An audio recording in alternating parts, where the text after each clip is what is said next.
Good evening and welcome to Tucker Carlson Tonight. We have spent nearly a year looking for a Russian scandal. For months, it's been basically the only thing anyone in Washington talked about. Many people were certain it would end in impeachment and prison terms.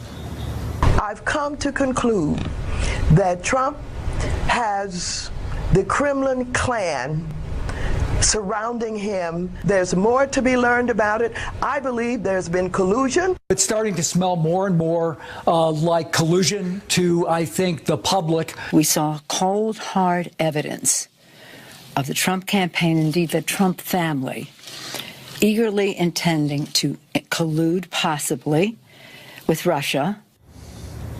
Well, it's finally happened. We have a Russia scandal, but instead of proving collusion between the Trump campaign and the government of Vladimir Putin, this one reveals deep wrongdoing in the Obama administration, and it's real. We've known for several years that Russian money was flowing to the Clinton family and the foundations during the exact same period the Obama administration approved the Russian acquisition of 20% of this country's strategic uranium reserves. But now, new reporting from the Hill newspaper reveals that as early as 2009, the FBI was investigating secret Russian efforts to get the deal done by bribing Americans. And yet somehow the public and even key officials were never told about that investigation as they made the decision to allow the deal to go forward. At least one American businessman says he directly witnessed Russian efforts to convince the Clintons to approve that deal. The businessman says he was blocked from publicly telling Congress what he knew because he was ordered to remain silent by Eric Holder's Justice Department. It's a remarkable story and potentially a very significant one. Peter Schweitzer originally broke this story in a book called Clinton Cash. He's been covering it ever since, and he joins us now. Peter, thanks for coming on.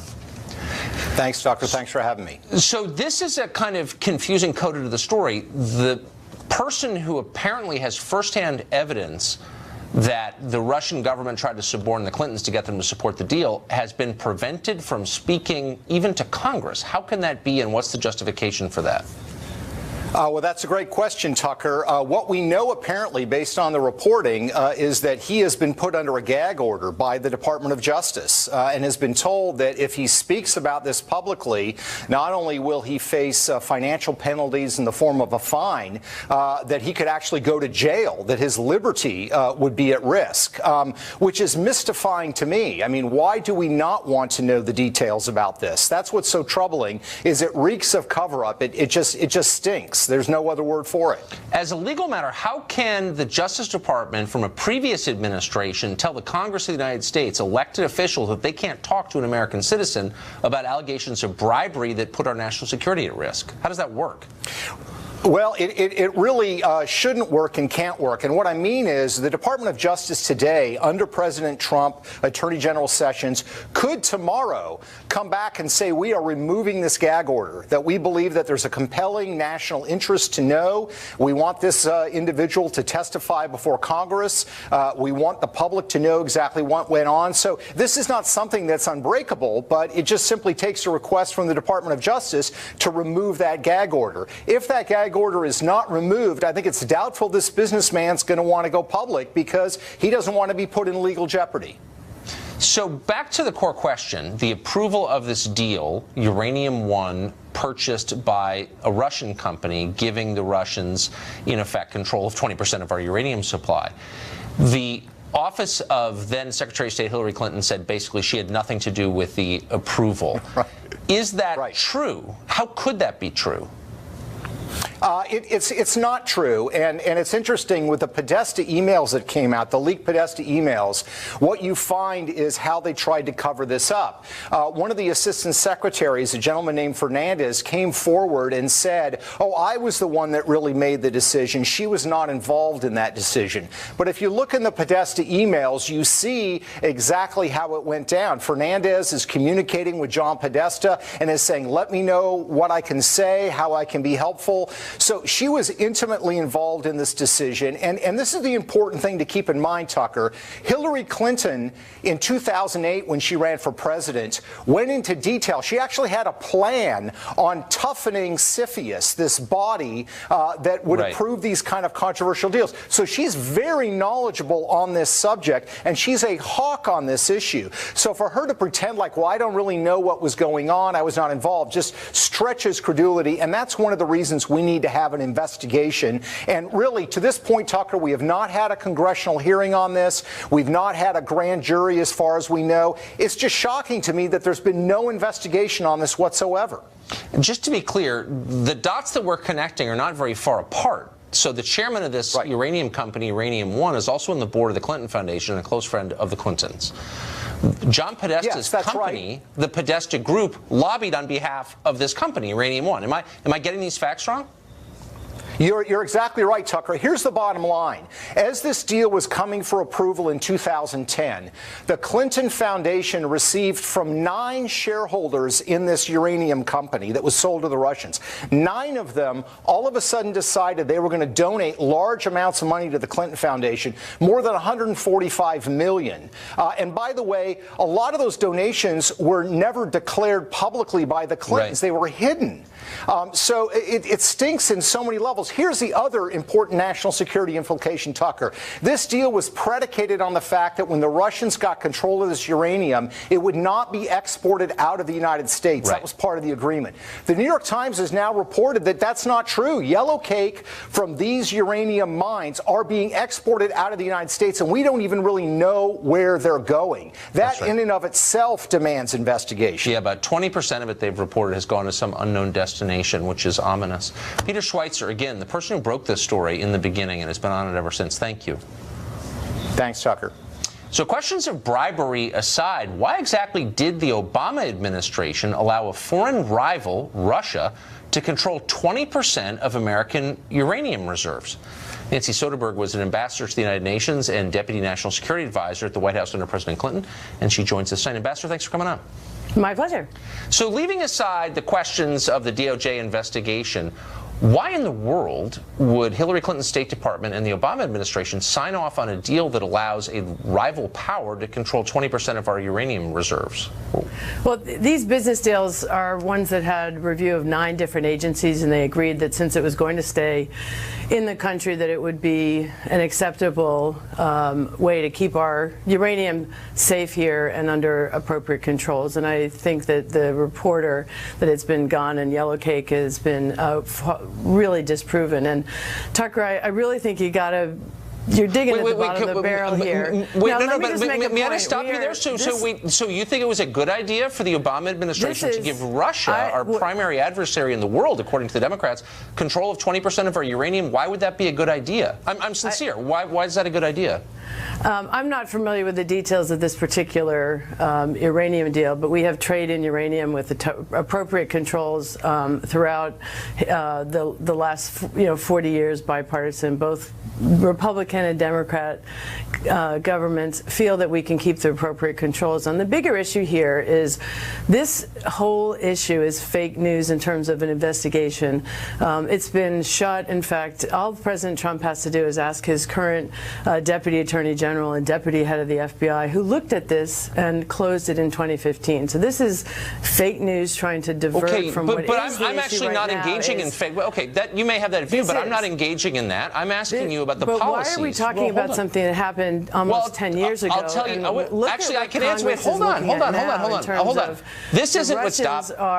It didn't happen almost 10 years ago. Invading in our own democracy here. We should be talking about that. If we are as concerned about Russia as you say we should be, as you just said we ought to be, then why wouldn't we be concerned about the fact that, according to the Nuclear Regulatory Commission, reported in the New York Times, some large percentage of this uranium in the form of yellow cake has been exported to unknown countries? What countries do you think those are? Switzerland? I have no idea. And okay, but why? Wait, but hold on. Why isn't that? I'm not in the government right now, so I'm not looking at. Hold on, but you have the no security problem. Piece of this. Okay, but hold on. You've got no problem saying they hacked our democracy. Why aren't you concerned about that? You blow past it like it's. Look, What I'm more concerned about right now, I'm concerned about any breach of our national security. And if there's a problem here, we need to investigate it and look at it. And that's what both presidents, Democrat and Republican, do. What I'm more concerned about is the invasion of our democracy by that very power. You're trying to go back 10 years ago.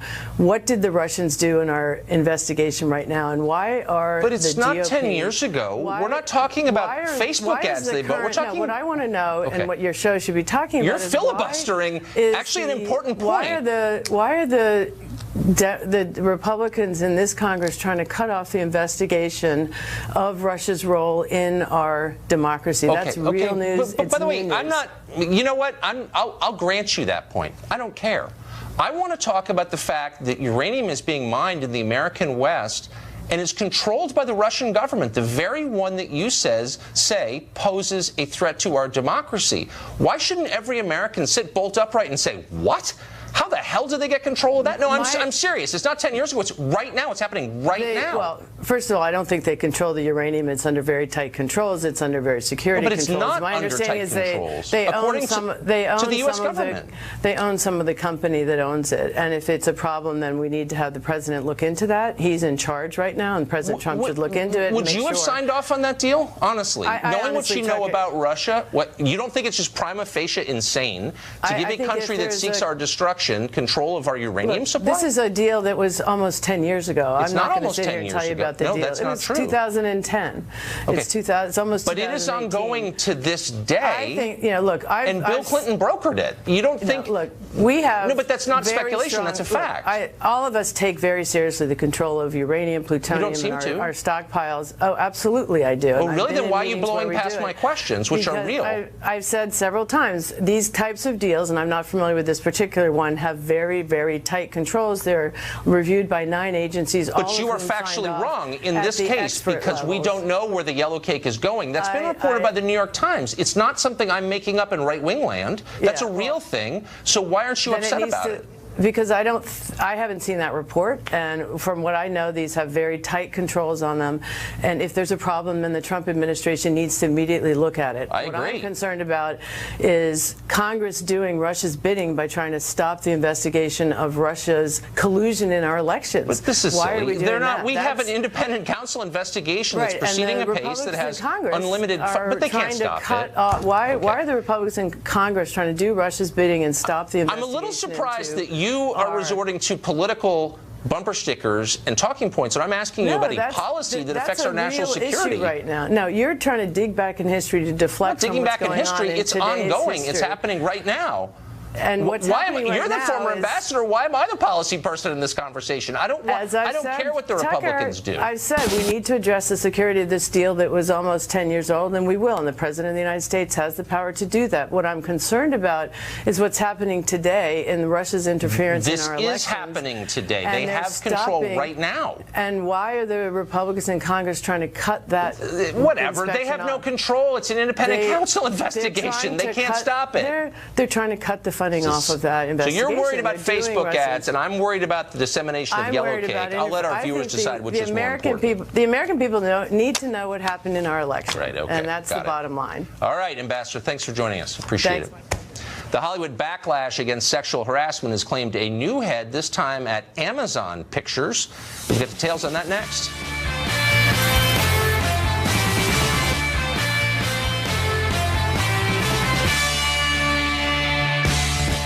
Kaepernick became an icon on the left for voicing his political views, and now, irony of ironies, he's going after the NFL owners for expressing their own political views. Kaepernick started the trend of kneeling for the anthem. He hasn't been signed by a team in the NFL this year.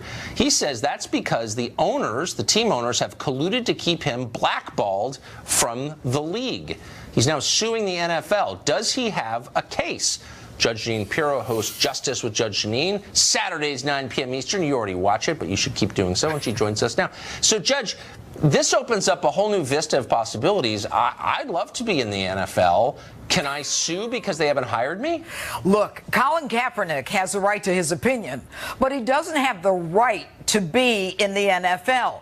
This guy is a crybaby. He's claiming he's a victim. He's claiming that there's collusion in the NFL. Now think about this, Tucker. What he has to prove in this collective bargaining claim of collusion and conspiracy is that several teams in the NFL or the NFL officials and at least one team got together and said, we're going to prevent this great football quarterback from being in the NFL because of his political views. I got a news for you.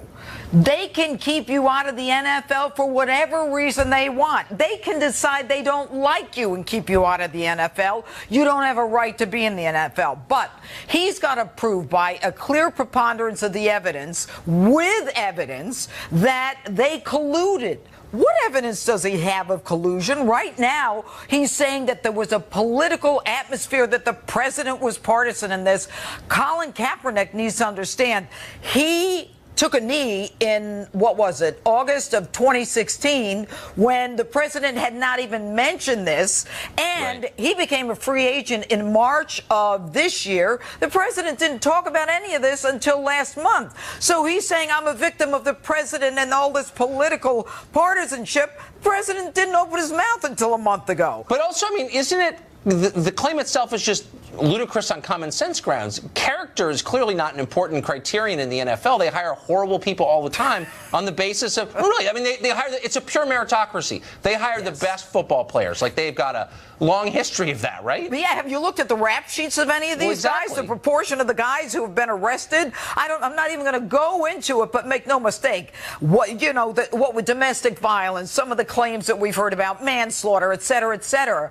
But what you've got with Colin Kaepernick is a guy who, sure, he helped the 49ers get to the Super Bowl, but he was benched 2015 for the whole year. So don't say, because you decide you want to be a free agent and get out of your contract, now all of a sudden you have more rights than everyone else. You don't. And I don't care who your lawyer is. I don't care if this seems to me to be a leftist agenda to bring Donald Trump into the issue, the president, as everything is his fault. No, it isn't. And you're not a victim. You're just not as good as you used to be. I like the argument, though. I've got political views and no NFL contract. I wonder if there was collusion. Well, I want to ask you about this. We've got another studio head brought down by sexual harassment allegations. It's Roy Price. He resigned as the head of Amazon Studios, a producer for the show The Man in the High Castle. That's one of the most popular shows on Amazon. Said that Price aggressively propositioned her for sex. According to the Hollywood Reporter, this looks something like, a little bit like, the Harvey Weinstein story. What does it add up to? Is this evidence that Weinstein is not alone?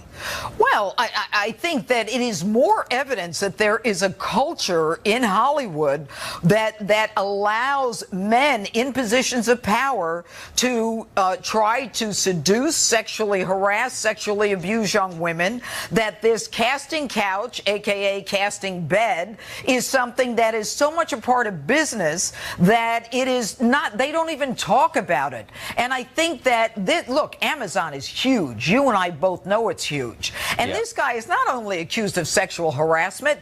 Rose McGowan went to him and said, look, I was raped by Harvey Weinstein. He poo-pooed her when under California law and federal law, you were supposed to look into those allegations.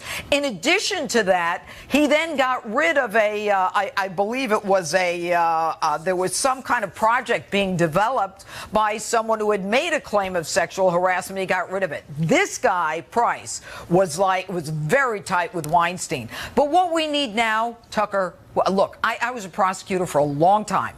I did sex crimes. We need to get to the bottom of this culture in Hollywood. We need to have a liaison with the National DA's Association, talk to women in New York, in LA, wherever they're doing movies, motion pictures, get the Motion Picture Association to fund it if they really mean business. Because this is going not just across the country, but across the globe in terms of the victimization of women who are young, vulnerable, and who want a career. everywhere. But I don't understand this. I mean, Harvey Weinstein is like a big donor to Planned Parenthood. Obviously, he supports women. You know, that's the one thing we know about Hollywood. It's an empowering place. They voted overwhelmingly for Hillary Clinton. Like, how could they not be on the side of women? This is part of the Hollywood hypocrisy where, you know, do as I say, not what I do. Right. And by the way, you know, Harvey Weinstein's support of women's projects and programs is nothing more than a prophylactic, so to speak, for his attempt to do what he's got to do and then say, I'm innocent. I love women. Sure do. But I love women. Look at all of these issues and all of these I hired Lisa that Bloom. I support. I'm a good person. I bought my indulgences. It's like the medieval church. Right. But that's classic Hollywood. And you know what? The fact that so many strong women, Tucker, didn't come out and say anything. They just went along with it tells me we need an outside independent agency to oversee what's going on in Hollywood. I'm sorry to laugh. Just the ironies are so deep. Judge, it's great to see you. Judge Jeanine Pirro, every weekend. Thank you. You probably thought the threat of President Hillary Clinton was dead and buried, but like a zombie, it rises once again. Professor Lawrence Lessig of Harvard has a plan to reverse the election results. He joins us next to explain what it is. Now almost a year since the 2016 election. It's been 10 months since the inauguration. But the idea of a Hillary Clinton presidency refuses to die. Oh, I hope Hillary runs. Is she going to run? I hope. Hillary, please run again. I mean, look, there are a lot of reasons she didn't win, including the fact that she was not good at what she did. Our next guest says Hillary Clinton may not even have to run again. She may be appointed president. Harvard professor Lawrence Lessig recently wrote a piece explaining that she can still become president, Hillary can, without waiting for 2020. What exactly is this plan? Professor Larry Lessig joins us now. Professor, thanks for coming on. Thanks for having me, Tucker. So I want to take this seriously, both because you're a Harvard professor, so you're smart. I know you're a sincere person. It doesn't seem like, on its face, a very democratic plan, but how exactly could Hillary Clinton, having lost, become the president? Well, look, I didn't write a piece predicting anything. I wrote a piece in response to a question, and the question I got was, what happens if it's shown that there was a conspiracy to steal the election?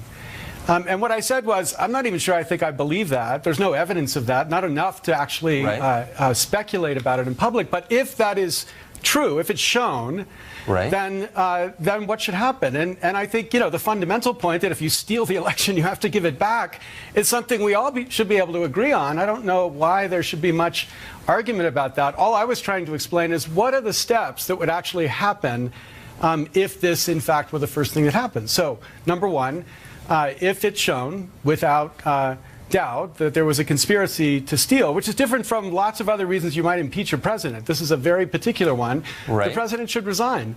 And if the president should resign, so too should the vice president resign. And if that happens, then under the presidential succession statute, Paul Ryan becomes president.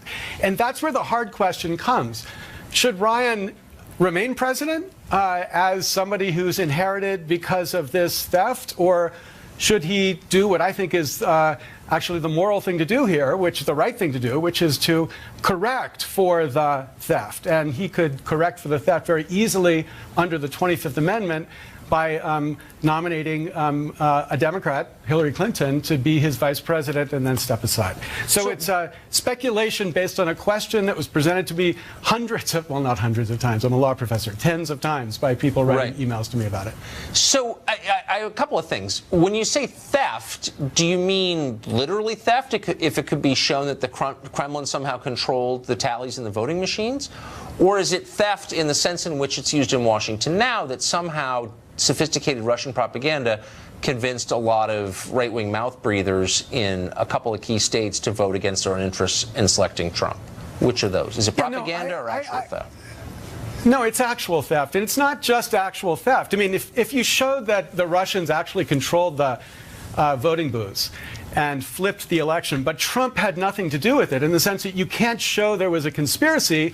I don't think there's anything that hangs on Trump. The only thing I was talking about was the extreme case, the unthinkable case, where there's an agreement, a conspiracy, working together between a foreign government and an election and a campaign to bring about the actual changing of votes, or something at that level to lead to the flipping of the election. That's the hypothetical I was trying to address. Yeah, I mean, that's so hypothetical, though. And by the way, just for the record, if that was ever shown, I mean, I would be leading the charge against anyone who would do something. I mean, that's totally immoral, and that would be a subversion of our course, democracy. that's why I'm kind of surprised by the outrage. Well, here's the thing. That's so unlikely that it almost seemed like you were writing a species of pornography for people who are desperate to believe that Trump's presidency is basically illegitimate, and saying to people in your own kind of propaganda, like, this could actually happen. You know what I mean? Like, you're writing escapist literature for unhappy lefties kind of thing. Well, I'm not sure that's what I wrote, right? Because the very second paragraph of what I wrote said, I don't know if I believe it. I certainly haven't seen clear evidence of it, and I don't think it's appropriate to speculate about whether there's clear evidence of it. But I get tons of email from people asking, what if there was such a conspiracy? So, I set it up to say, I'm not saying this is true. I'm just trying to, there are a lot of people who say, well, can we have a new election? Or can the Supreme Court force the Electoral College to vote again? What I was trying to say is, look, none of those things are possible under our Constitution. You can't have a new election. You can't have a new Electoral College vote. All of that is fixed. There's no way to go back. But there is this path, given the way the 25th Amendment works, that it could actually work. Now, again, not a prediction, not an argument for it, I get it, but wouldn't it just be better? I mean, it's a little like saying, well, I'm not saying the Israelis are behind 9/11, but just theoretically, wouldn't it just be better to say, look, using the moral authority you have as a tenured Harvard law professor, that's not true. Actually, there's literally zero evidence that the Russians got into our voting machines at any level. We've looked into this. It's not true. And, move on. Wouldn't it be better to do that? Well, as soon as the actual ongoing investigation of what happened is finished, then yeah, I think exactly what you're saying is true. But what I started the piece by saying is that there's this chatter that's, coming up. And again, it could just be conspiracy theorists. I don't know. I don't really care. The point, again, I wasn't making a press release and coming out and trying to do some big event drawing attention to this. I was just writing a blog post in response to a question. I know, but you're Larry Lessig. You're the famous guy. You know what I mean? People pay attention to what you're not just writing a blog post. I mean, people pay attention to what you say because you're smart and you have this position of authority. Let me ask you this final thing. Can you understand the perspective of the Trump voter looking on at this, saying, I voted for the guy, I knew his flaws, but I did it because I felt like he was better than the option. And ever since I voted for him, I've been attacked as immoral by the elites in Washington, Boston, New York, and Los Angeles, calling me immoral and trying to take the election away from me. And I'm offended by that. Can you see that perspective? Oh, my gosh. Of course I can, Tucker. Yeah. It's not just to see the perspective. I mean, I completely understand there's a segment of the people who voted for Donald Trump who were so deeply frustrated with what they perceive to be the deeply corrupted way that Washington works. And I'm one of those people that's been on that charge, screaming this as much as I possibly can. I completely get it. And I am the first person to say I wish that all of these questions would be bracketed and put to one side, or answered at least. But in the context of this ongoing investigation, I don't think it's to be placed on me that I'm answering a question about what could happen, something if it came out of the investigation. All I'm saying is, here's what could happen if something came out of the investigation. Unlikely to happen. As a non-law professor, I'm gonna rule on this one. Professor, thank you for joining us. I'm going to support you on that. It's unlikely to happen, but it's what could happen. Thank you. Thank you, Lawrence Lessig. Up next, you pay for illegal immigrants to go to school, go to college, get food stamps, housing vouchers, and a whole lot more. Are you ready to start paying for their abortions? That's on the table somehow, all of a sudden. We'll discuss next.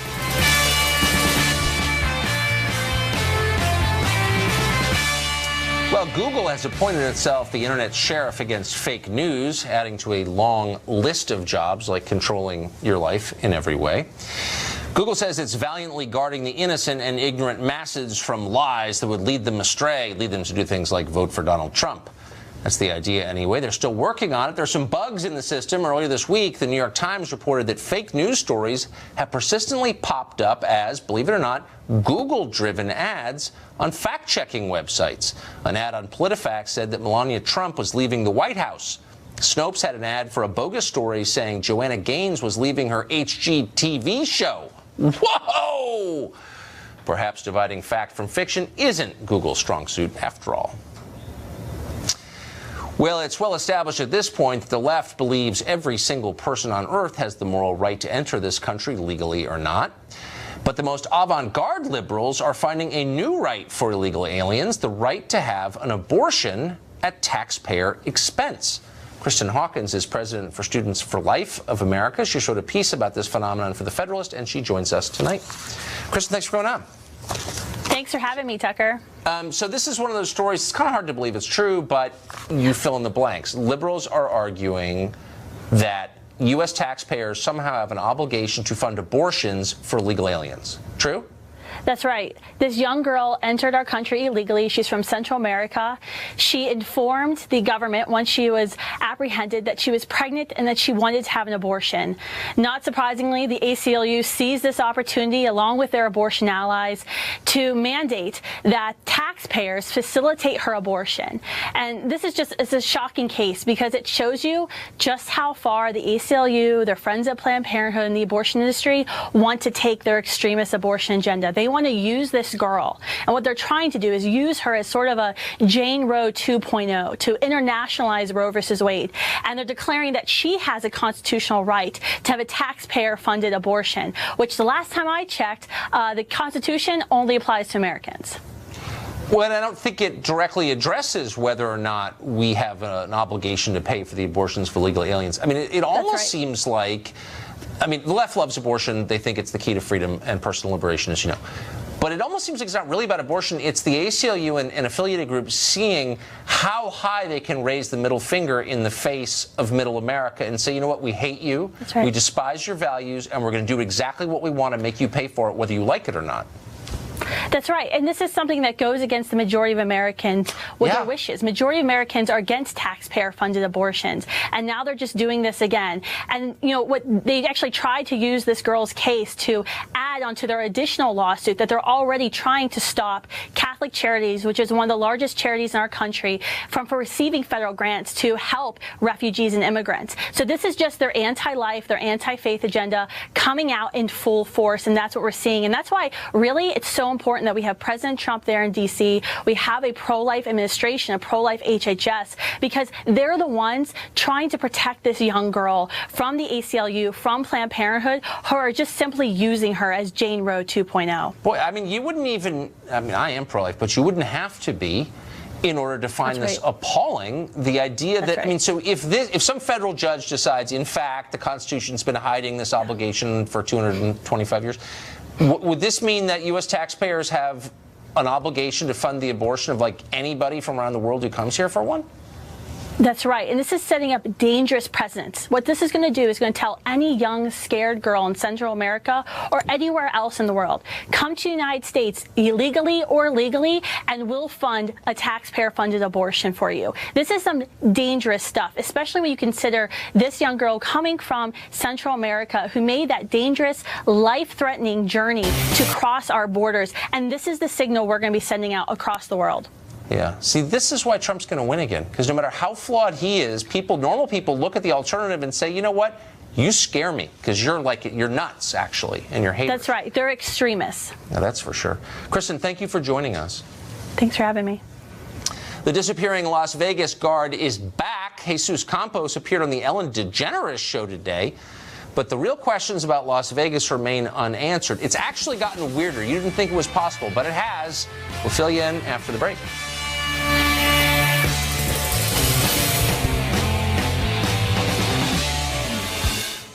Well, Mandalay Bay security guard Jesus Campos, who was one of the only direct eyewitnesses to the shooting indoors in that hotel in Vegas from over 2 weeks ago, was scheduled to appear on Hannity last Thursday, but he abruptly backed out without telling anybody and disappeared.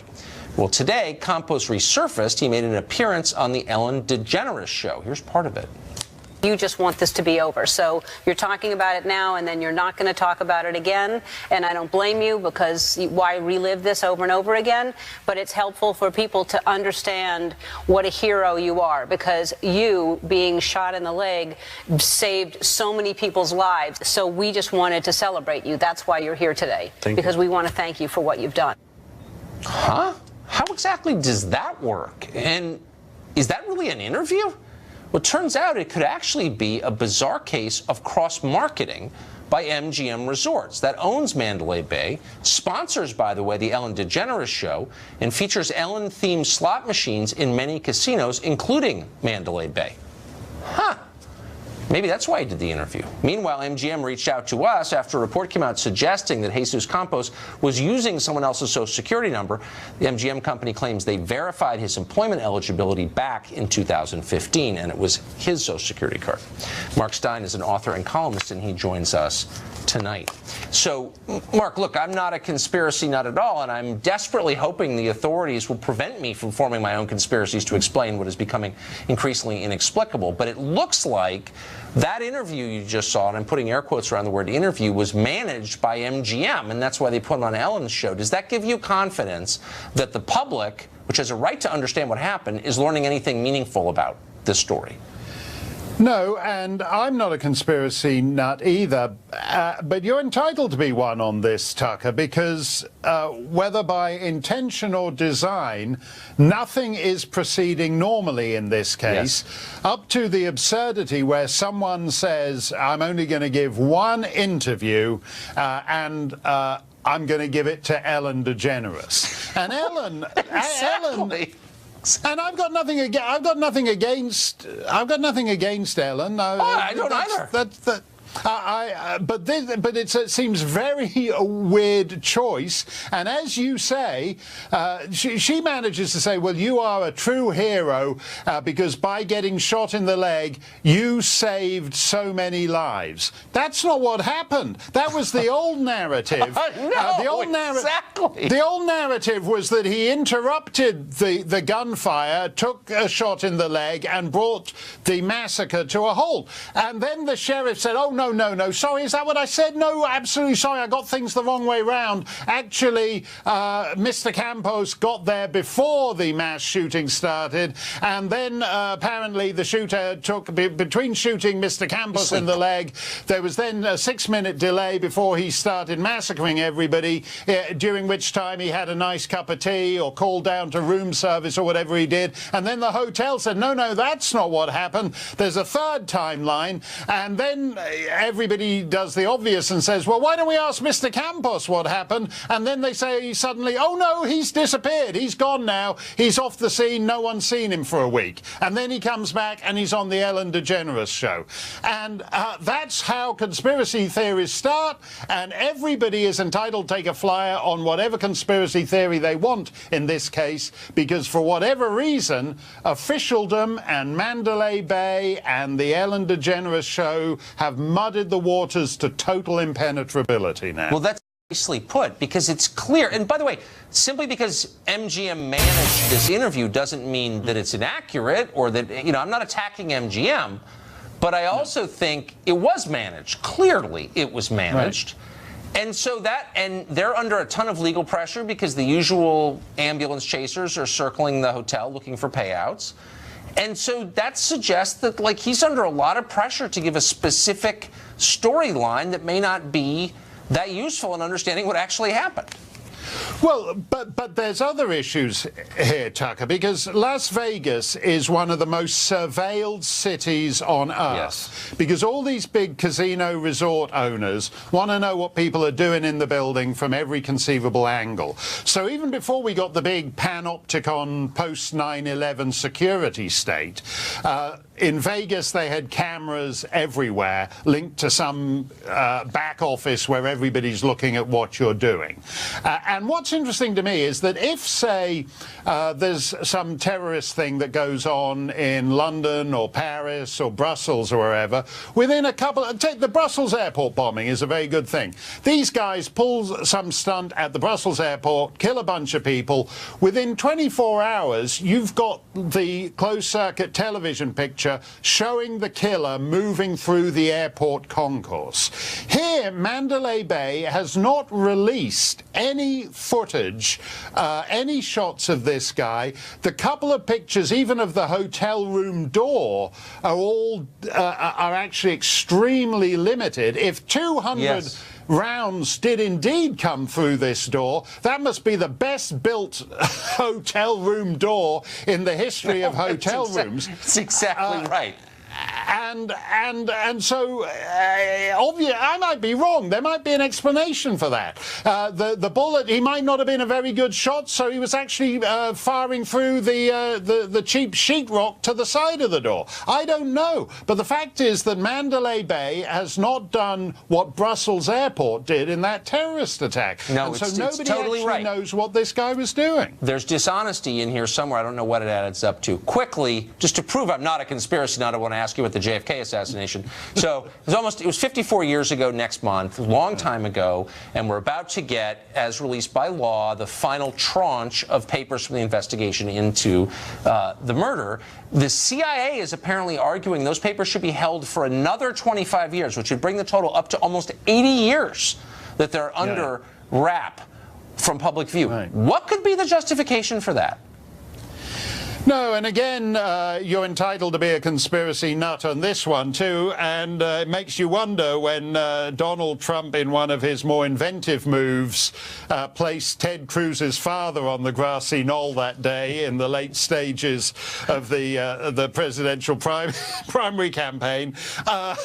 Makes you wonder, well, it seemed a little crazy at the time, but now you look at the fact that they're trying to sit on this stuff for another, you know, as I think we all know, Ted Cruz was born in Alberta. Was his father operating? I'm going to have to stop you there. On the instructions of the Canadian government? Have we got some Canadian deep sleeper operation going on here? That was my personal favorite moment. Whole campaign. We're out of time. Unfortunately, more conspiracy. Thank you, Mark. That was great. Thanks a lot, Tucker. Up next, we'll wrap up with a discourse on fitness from CNN's poet laureate, Chris Cuomo. Stay tuned. Tonight, with recently unearthed footage of one of this country's most enigmatic spiritual leaders preparing for his morning sermon. Here's the scene backstage before the start of CNN's morning show, New Day.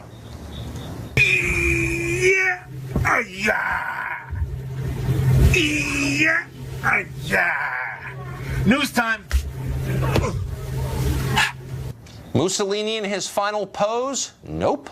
That was noted Swami Chris Cuomo cleansing body and soul while physically inverted in the ashram known as CNN. Once again, a reminder, you don't have to understand Chris Cuomo to enjoy Chris Cuomo. Boy, do we. That's it for us tonight.